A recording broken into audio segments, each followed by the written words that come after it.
Hey guys, so today we're gonna unbox and a little bit review HAVIT tripod with a 10 inches ring light for the mobile phone, right? It's like super cheap, costed like $30, and it's sort of a perfect thing if you want to film something with a mobile phone at your home as example. Like this is the box, pretty big I would say, and as you can see this is how it looks when it is already assembled. You get a pretty good ring light, you have a switch and ability to switch between the three lights at a will, adjustable height of course, ST7012 Pro, 10 inches as it is said.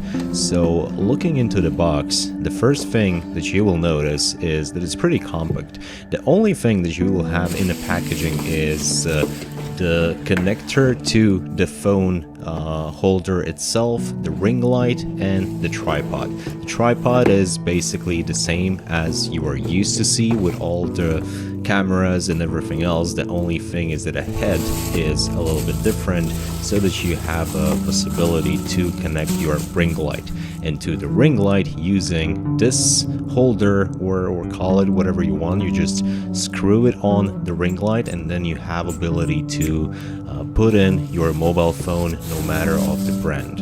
As I said, the tripod is like pretty much generic, like nothing unusual here, right? So this is how it looks like. It can be 2 meters tall if extended to the full length, and I'm gonna just try it out and see how it looks.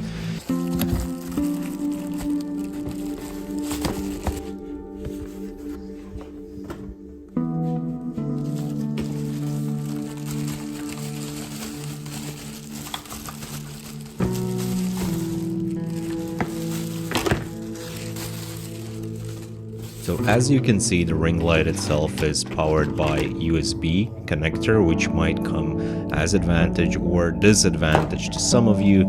Then there are a couple of buttons with which you can adjust the brightness of the camera. There are like multiple modes, so you can make it brighter or more darker. You can change the temperature of the light or just turn it off and on. And this is the ring light like head itself, how you adjust it and assemble it to the tripod. And this is how it looks like assembled. The only problem I had is with this like head assembly, right? You need to play a little bit around, like you need to put the head, the ball of the ring light a bit above, and only then you can put it on the tripod. And this is how all the button works. So I hope that this will be insightful for you and you learn something new. So thank you guys for watching. See you later. Goodbye.